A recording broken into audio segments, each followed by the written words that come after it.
In our previous video, we talked about different types of close-ended questions which a researcher can use in developing their instruments. So, apart from knowing what type they are, we should also be knowing कि कौन सी वाली type कहाँ इस्तेमाल होती है. So, primarily we talked about open-ended question, Likert scale, multiple choice, ordinal, categorical, numerical, and cumulative या Goodman scale. So as you know, the open-ended questions are reserved for such scenarios जहाँ पर where you're looking for an answer from the respondent himself in a qualitative fashion. So when you give the respondent the आप उसे इतनी freedom दे रहे हैं कि वो अपने खुद से whatever he's feeling or whatever he thinks, whatever his opinions are, उनको qualitatively जो है ना describe कर सके. So open-ended questions reserve, mostly a researcher should reserve them for the interviews. It's not recommended कि आप in normal questionnaires में आप जो आपने via print questionnaire या self-administered mode में आपने इस्तेमाल करने आप उसमें open-ended questions हैं, ज़्यादा open-ended questions हैं. So when you want to get the respondent's own words, you use open-ended question. Likert scales questions वहाँ इस्तेमाल करने चाहिए where you want to know about a person's feeling about something or about a phenomena.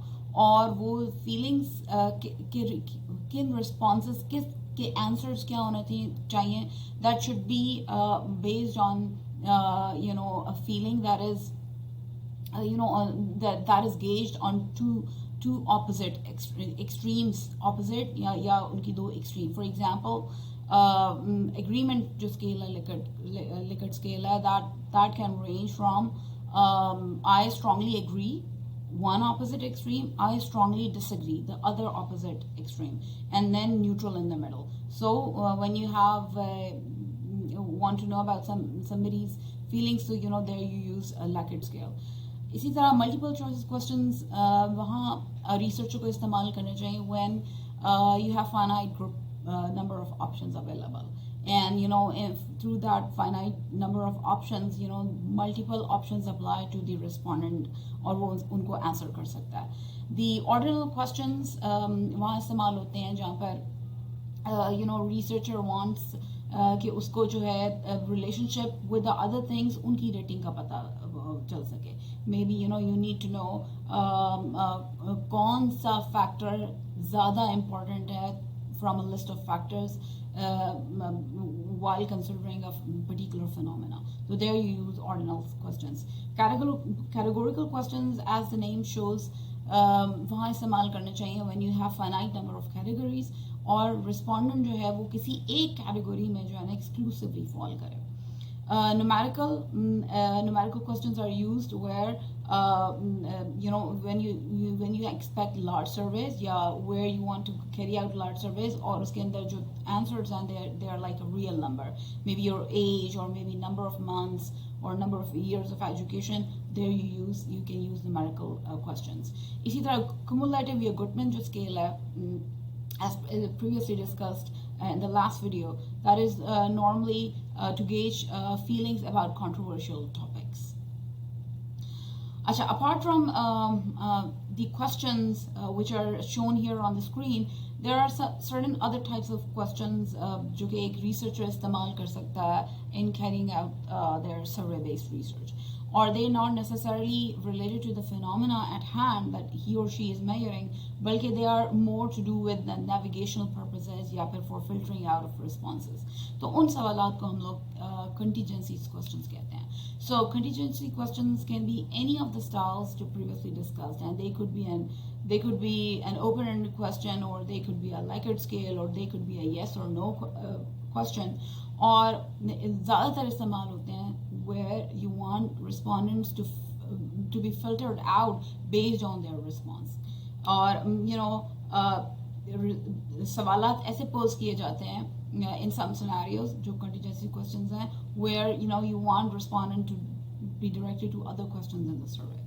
लेकिन while using contingency questions, it is normally considered कि ज़्यादा contingency questions नहीं पूछने चाहिए. Why? Because since too much navigation will confuse the reader. तो example एक क्या है कि maybe you want a researcher want कि वो cyberbullying से relevant जो है ना victimization के phenomena के बारे में research करना चाहता है, तो you only want those respondents to respond to your survey, या फिर आपने उन respondent को अपने सर्वे में लेके आना है जो कि वाकई में जिन्होंने बुलिंग एक्सपीरियंस की हुई हो. So you may not necessarily be able to get a response or a sample or responses from the people, or you might not be knowing the people जो कि bully हुए हो, right? So the one of the ways you can filter out the responses is by asking the contingencies question, something like that कि क्या पहले से bully हुए हो स्कूल में. If the respondents say yes to this question, that means this is the response you should be using in your analysis and further research. So these type of contingencies questions a researcher can use in order to filter out certain respondents, or maybe redirection to the other parts of your survey. All right. Apart from that, you should be knowing when you're doing a survey-based research कि ज़रूरी नहीं है कि जो सवालात हों about a particular phenomena वो आप एक ही सवाल उससे पूछो, right?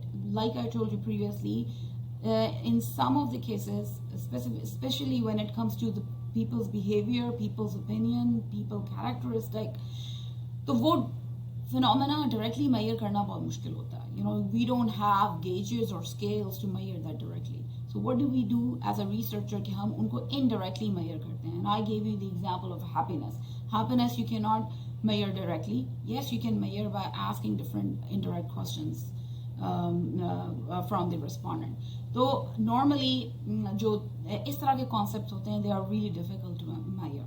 And as a result, a single question to be depicted of the measurement of a particular complex phenomena is not considered a good way of measuring that concept.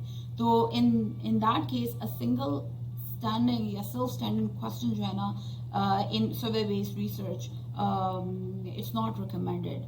Rather,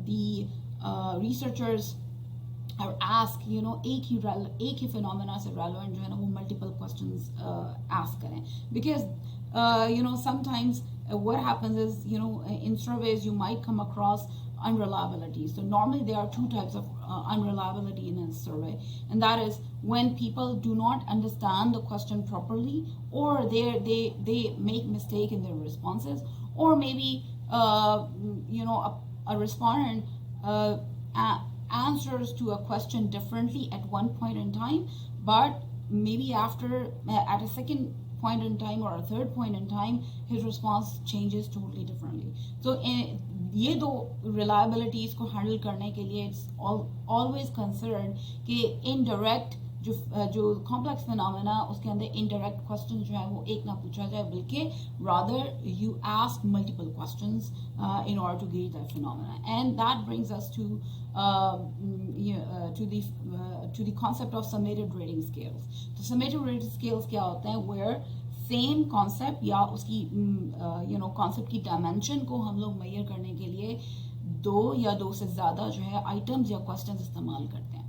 And how do we know कि वो overall उस phenomena की quantitative expression क्या है या quantitatively उसको कैसे express किया जा सकता है, and that is by adding the scores of the two items if there are two, or three अगर उस concept को measure करने के लिए three items इस्तेमाल होंगे. So let's take an example. So see this, maybe you're trying to understand cyber security behaviors. उसके अंदर one of the dimensions of cyber security behaviors among other dimensions is password security. कि कोई एक जो individual है उसकी password की security जो behavior वो कैसा है? Is he good in password behavior, or is he or she is not very good in password security behavior? So password security behavior, it has multiple questions, multiple तरीके हैं जिससे you can ask this question. So one of the items that you can use, or one of the questions that you can use to measure the password security is having a question something like that. Okay, do you use same password for all of your accounts. तो आपने एक तरीके से password security behaviour को gauge करने के लिए एक सवाल ये पूछा कि सेम पासवर्ड है आपका सारे अकाउंट्स से रेलेवेंट, और एक और दूसरा जो क्वेश्चन है वो ये पूछ लिया कि do you use complex password for your accounts. तो ये in this case these two questions will be measuring the concept of password security, और ये दोनों जो है ना summative reading scales बनाएंगे. कैसे? See this, I've already put के इसका response क्या होगा. It will be a Likert scale that will range from 5-point Likert scale that will range from always to never. So in this case, if the respondent chooses the option always in this case, and even in this question the respondent chooses the option always in this scale, so you might have some code associated with it. Always ko maybe aapne 1 kaha hai. So what will happen is the password security ka jo quantitative measure hoga, that would be the summation of both of these questions, which in this case would be 1 plus 1, and it's going to be 2. So this is how you can use summative grading scales in order to make your instrument reliable and to measure difficult concepts.